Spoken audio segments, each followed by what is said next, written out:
Eu recebi um vídeo desse atleta aqui, ó, essa semana e fiquei impressionada com a quantidade de comentários falando da genética abençoada desse atleta. E aí eu fiquei pensando assim, tá bom, genética abençoada, será que vocês sabem que genética é essa? Não sabem, né? Então eu vou contar hoje para vocês. Fiquem comigo que a gente vai desenhar como seria geneticamente um atleta perfeito. Mas antes disso, deixa eu me apresentar. Eu sou a Gabi Mafus, sou nutricionista e educadora física, sou especialista em treinamento de força e genômica nutricional, trabalho há mais de 10 anos na área e vou construir esse espaço aqui para a gente conversar sobre esses assuntos de uma forma leve e descontraída, mas principalmente que seja útil aí no seu dia a dia. Se você acha que esse conteúdo faz sentido para você, fica à vontade, se inscreve no canal, toda semana tem novidade. Se você conhece alguém que vai achar legal discutir também sobre esses assuntos, não esquece de indicar, aperta no aviãozinho e encaminha para lá para a gente ter uma comunidade cada vez maior de gente trocando ideia, que é o que a gente gosta. Mas vamos lá, vamos falar do Pantera. É um cara que a gente não precisa se esforçar muito para ver que ele tem realmente uma genética que favorece ele muito,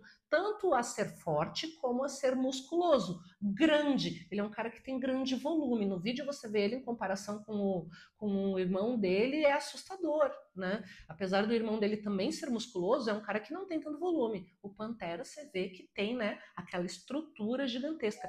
Como que se constrói isso? Vamos pensar, eu peguei um teste genético aqui de um paciente meu e dei uma modificada, peguei só os genes principais, assim, que eu acho que seria interessante se a gente pudesse encomendar uma genética. E eu decidi começar essa análise por aqui, ó, pelo cérebro, porque é exatamente o que diferencia um bom atleta de um atleta ruim.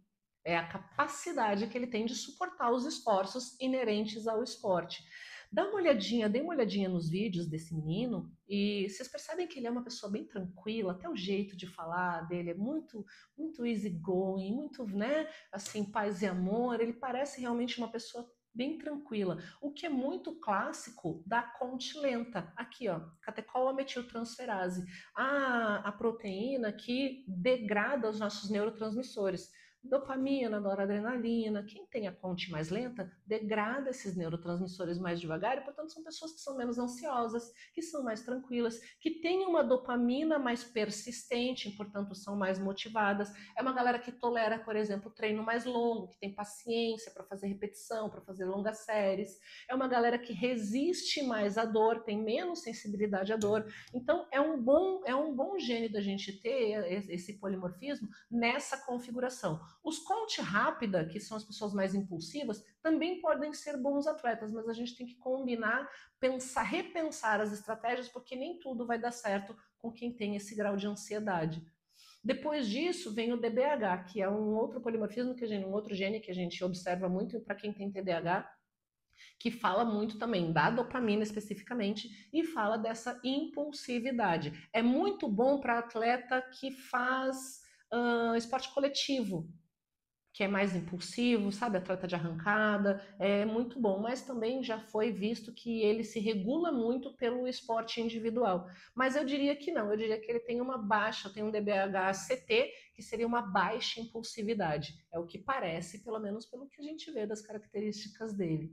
Depois disso, o que, que a gente tem, que eu penso para um fisiculturista? Cara, um bom fígado.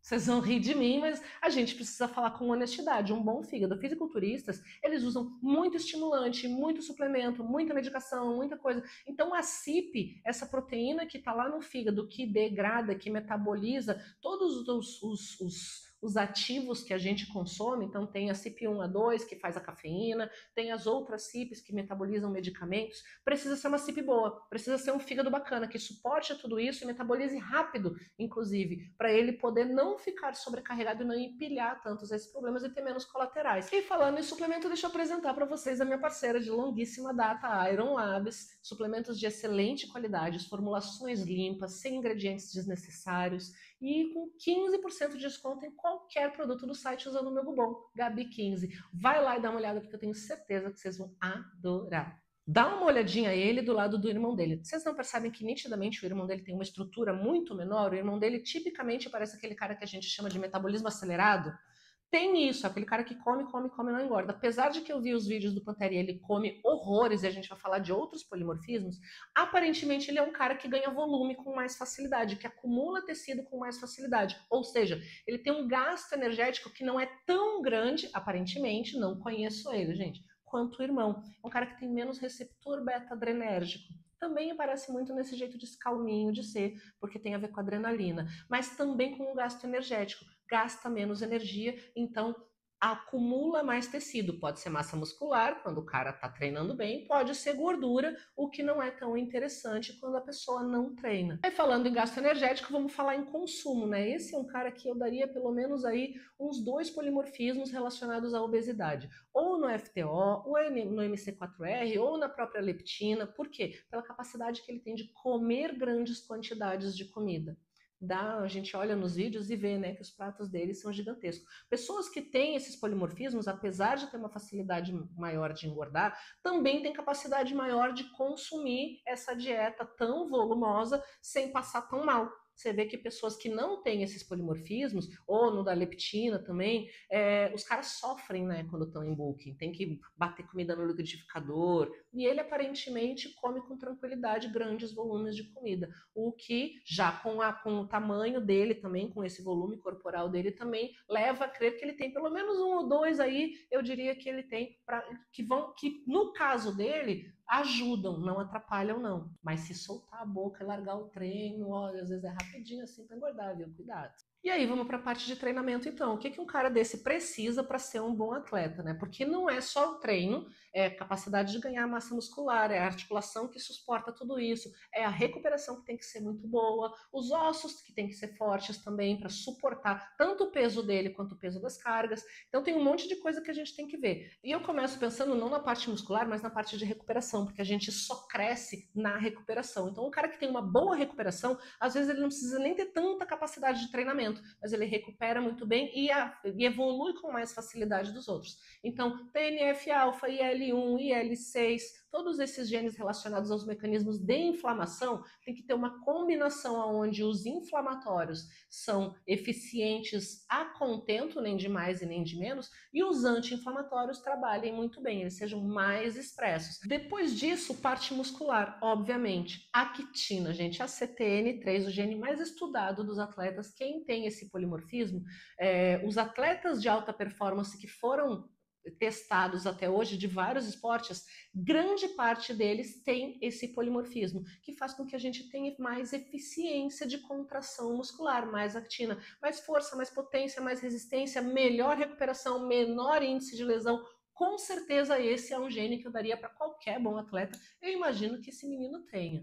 Depois, boas articulações, colágeno, bons genes de colágeno, principalmente o colágeno 1 a 1, que é o colágeno do tipo 1, que é o que compõe as cartilagens e os tendões. Um bom gene desse para poder suportar toda aquela carga, porque geralmente quem machuca mais é a articulação e não os músculos. Então, boas articulações, com certeza. Depois disso, ossos. Então, VDR, o receptor da vitamina D, que vai aumentar a densidade mineral óssea. O próprio WNT16, que é uma proteína que também faz esse aumento da densidade mineral óssea, esse depósito de minerais. E aí, por último, é ótimo, a pessoa daquele tamanho todo tem um bom fator neurotrófico ciliar, que é a proteína que ajuda a ter mais força e também mais volume muscular, mais hipertrofia. Muito bom, aparentemente está presente lá com força, eu acho, daria para ele esse polimorfismo também. Agora é importante a gente frisar 2 coisas, gente. Primeiro, eu não conheço o atleta, isso aqui é uma grande brincadeira, eu apenas fiz suposições a partir do conhecimento que a gente tem na ciência, que eu imaginei os genes que eu desejaria para um atleta perfeito. Não necessariamente ele nasceu com todos esses polimorfismos, mas com certeza a expressão desses genes, o próprio estilo de vida dele aumentou e grandemente. E aí, me conta o que vocês acharam. Sabia que dá para fazer isso via código genético? É isso que eu faço lá no consultório. Pego o teste de DNA, olho o que a pessoa produz, o que ela não produz, o que ela tem de potencial, o que ela tem de limitação, e dentro disso a gente vai desenhar a melhor estratégia para que essa pessoa aproveite o que ela tem de bom, silencie o que ela tem de limitação e consiga assim ter o seu melhor desempenho. Já tinha ouvido falar disso? Me conta aqui. Tem mais alguma curiosidade? Qual gene que você acha que você tem? Me conta aí. E por hoje é só, espero que tenham gostado desses vídeos. Lembrando, toda semana tem mais, a partir dessa semana, toda segunda e quinta tem vídeo novo. E é claro, quem ficou curioso, entra aqui nos comentários, faz a sua participação, eu adoro interagir com vocês. Quem tiver sugestão de outros vídeos, por favor, deixa aqui embaixo que eu faço com todo carinho. Vejo vocês na próxima e um beijo!